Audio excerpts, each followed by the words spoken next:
Okay, what is up, everyone?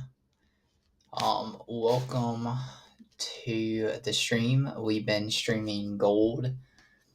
Uh, I say stream, but we're making videos live. We've been doing some videos live on gold pretty much this entire week. If you go back and look at any of the other content that we put out, um, I'm gonna go ahead since we just got market close. We're just gonna kind of review what we looked at today, why there wasn't a massive move like some people may have been expecting in the market, and also what we're going to do in preparation for the following week. Okay, so as always, we want to make sure that we are starting off on the uh, higher time frame. So a higher time frame being the daily or the 4 hour or the weekly, but we've been on the 4 hour, but as we can see on the daily, we're just kind of getting up to the top of this flag that's been forming. Let's go ahead and we'll even clear some of this up, okay? Clearing that up. We're going to clear out these, and then I'm going to leave this bottom piece of structure because that's what I'm currently using. And I'll even do this. It's a certificate of something over there that just fell on the ground.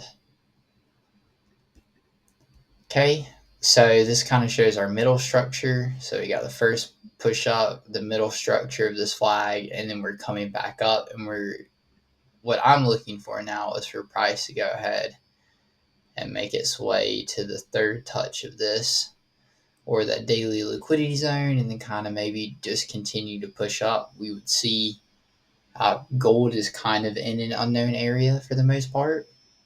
But if you have not been following gold super close, we'll give you even further in-depth look. We broke this high, trended up, made a new high, and now gold is kind of in that area where it's not sure if it wants to go higher, it's not sure if it wants to go lower. So I'm going to break down. Let me unplug this. So I'm going to go ahead and break down what it is, how we need to be reading between the lines when price is floating in an unknown area. An unknown area would be something like gold or US 30, where there isn't any information to the left side of the chart. So we're going to show you how we take the chart for what it is. So let's go ahead and break that down. So again, we started off on the higher time frame. We're dropping down now to the 4 hour. So now this flag, as you can see, the bottom of the flag and then top of flag are becoming a lot more apparent. Perfect. And these chart markups, whenever you mark up a chart like this, you shouldn't be changing your outlook every single day. Like once I have this flag, like my main structure set, I shouldn't be going back and changing it every single day. I should have the same outlook. If I mark it up during Asia session, I should be coming back and the following Asia session to see takeoff support and resistance or liquidity zones. I shouldn't be coming and taking off my higher time frame structure unless there's been some major change in price, which is going to now give you the indication that you should be modifying your higher time frame structure. Okay, so we're popping in here.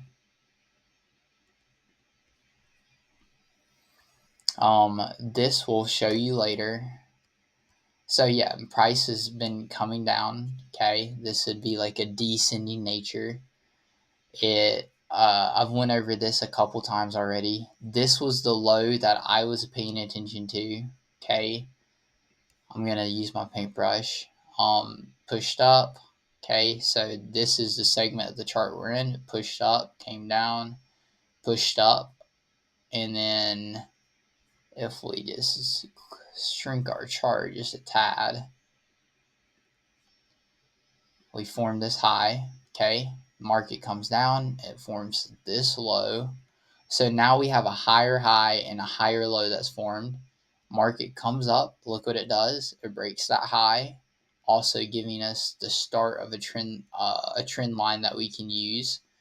And now the market comes down, pushes lower, gives us a nice descending flag, or descending wedge, descending flag, however you want to call it, pushes back up, comes down, but look what it doesn't do. It never breaks. Got that new high, okay, new higher high, and a new higher low. It never made a, what would you call that? A lower low. It never broke lower, formed a lower low, and then it would come up and form a higher low before continuing to push down. But it didn't do that. Instead, it made a higher low, and then what I'm looking for now is I'm going to pay attention to the chart. It gives us this, and then it comes back down.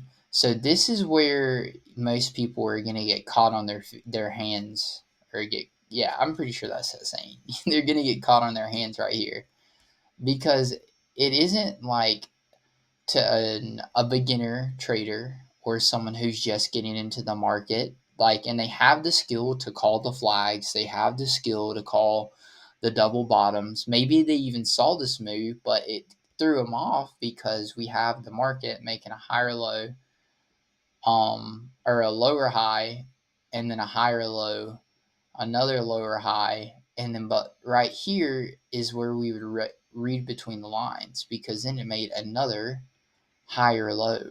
As soon as I got two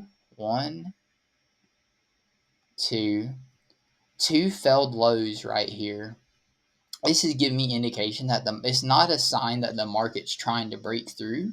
It's a sign that, okay, well, I'm going to go ahead, I'm going to trade this now to the top side, because we failed this twice now to break this low. And now, on top of that, if I had been taking my trend line, I've drawn my trend line now, which is this. Look, I'm even going to delete it. Okay. We've got our trend line that I'm following. It would have just hit here, and look what it lines up with perfectly. Okay. There's the low that I was paying attention for, because it's not this low that matters, it's this low that matters. Again, it's not this low, because that was the first failed low that didn't come through. It's this low over here that we're trying to pay attention to, because it's not just a trickle through. It doesn't really matter, because once it gets an impulse up after a trickle through, it can still have plenty of room to the top side. Okay, it doesn't have to just all of a sudden, since it broke that low, it's going to instantly reverse. It doesn't, or instantly drop through. We would want to see something like this, a clear breakthrough, and then get something like this before the market goes ahead and it pushes down lower. Okay. So it fails this, fails it once, fails it twice, and then look at our trend line. Now we have one touch, two touch, three touches on the trend line, and the failed low here. And over this, we can see that it's a major support area. Trend line is just a support at the end of the day, right? So this trend line is supporting here, here, here, and here. And they're guidelines. You're not taking it for biblical text. You're not taking it as like, this is the rule, nothing can come past this. No, it doesn't work like that in trading. Okay, we get that failed. We have the third touch on the trend line after this. And look at, this is where you need to be paying attention to the market. Not all this over here, but this section. What is relevant to price? And look where it's at. Huge area of support. Okay, as soon as we get this push up, boom, boom, boom, we're going to go ahead That's the 4 hour, because we're doing this for clarity, because the lower the time frame you get, the more information that's being presented to you, the better clarity that you need to have from the higher time frame down. So we're dropping down into the 1 hour time frame. Okay, still not even on the 15-minute, any of that other stuff. Boom, we could even just tighten this up a tad. Y'all are probably wondering why I'm putting the my support here. The candle close, we had a break below, and then we immediately had a push back in, and then same thing here, break below, and then push back in, break below, and then immediately a push back in. So I'm gonna float on top of that. I'm not gonna put it at the bottom of it. I'm gonna have discretion. I'm gonna read between the lines. I'm gonna put it on top of this, because now we have this right here that hits on top of it. It's this whole area now of where price didn't want to close below there, and now look at all these touches. Okay, what I'm paying attention to, I'm immediately throwing on a line here. As soon as I see price fell this low, okay, we fell this low now, we made another higher low, and look what we just did. I'm going to show you with the trend line here. We break it. Okay, as soon as we get a break and we start forming this bit of information and being patient for the market to show us what it wants to do, okay, we get a beautiful flag where you could have taken it after this 1, 2, 3. It gives us a push down. You can set your entry right there, stopwatch right below the thing, and we would be able to fine tune our stopwatch. And I wouldn't even take it from there. I would have taken it from this spot right here. And I'll show you why I would have taken it from down here and not up top, even though the one up top was valid. We get a beautiful flag. Look, same thing that we got here. Okay, with a 1, 2, 3, we're getting it up top. 1, 2, 3. Also, look, this is that 1 hour time frame. 1, 2, and 3. Gives us the flag, pushes higher, and now the market does the same thing here. I have that extended for my discretion. So the market does the same thing here. It gives us another flag. We mark our liquidity zone on this part right here. We're taking our trade off of our liquidity zone. Market comes down to the liquidity zone, and you may or may not have been able to participate in this one. But if you had waited and put your stuff down there by the liquidity zone, you would have got another entry there. Okay, our liquidity zone now becomes a crucial support area. And it becomes a support area not because the market comes down for the second touch, but because of the first touch. Because after it breaks the first touch, look what we have. We have this low that we're going to mark. And after the market pushes up, comes up here, and comes down lower, we still fail to break this low. And as soon as we start trickling higher, you can have your entry right here. That would have been entry, and then you could have taken it again to the top side. Instead of forcing your opinion on what you would like to see in the market, you're waiting for the market to tell you what you need to do. So again, here was the low, that if the market was going to go lower, we would need to break that. Pushed here, and then it came all the way back up. And as soon as it gave you a retrace, look what it's on top of.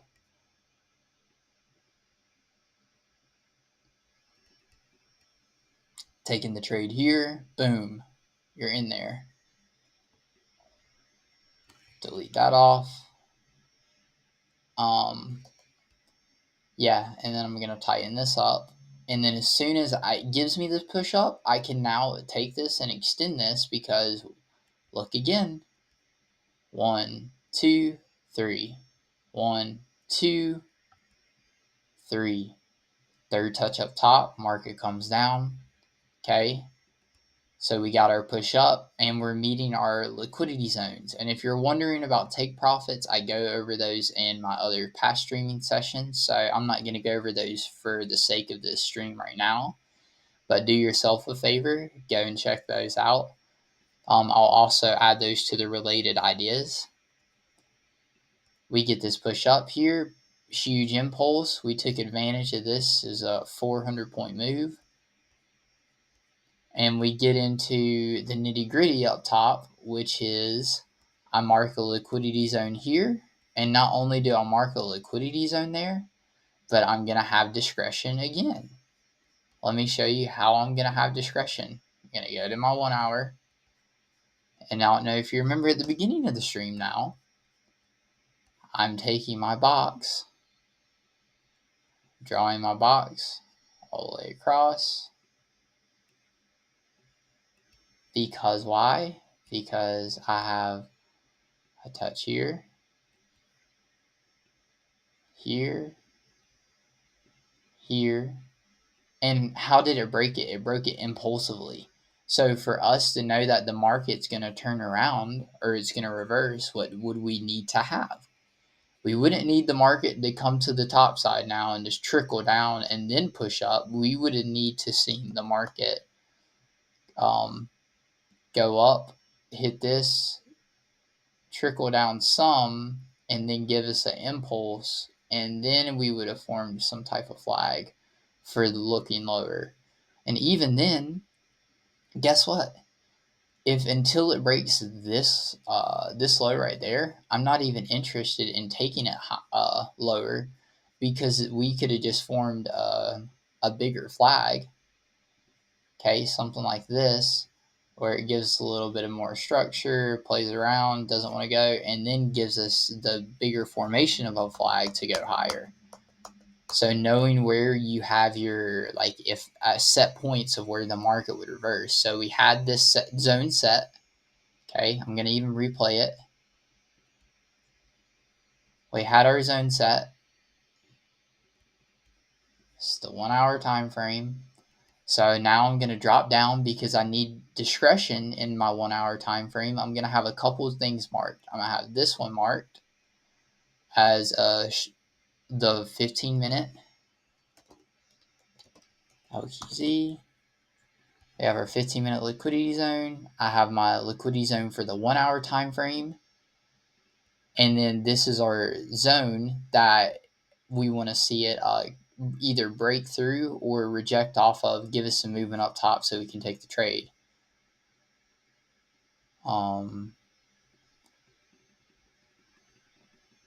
Got 2 minutes left, so we're just going to go through this real quick. Okay, y'all? Market slowly coming down. We're still not doing anything because it needs to be in these areas. Remember? And we're not just taking the trade off the area. We're waiting to see what it does. Okay, we get a close below. We get a break back above. But wait. Let's go back up to our higher time frame. Now look. On the 4 hour time frame, that is an ugly candle that's forming. It's going to show that it's wicked all the way down there. It hasn't yet. It's just because if I'm jumping to the 4 hour, it's going to show me the next 4 hour candle. I got 1 minute left, so we're going to push through this. It makes its way all the way down to the 1 hour liquidity zone.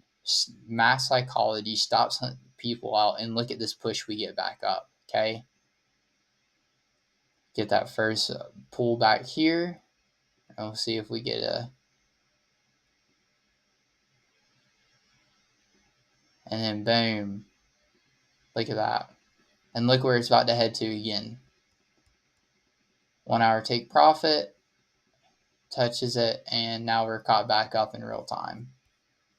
Okay, if you've enjoyed this is a great educational video.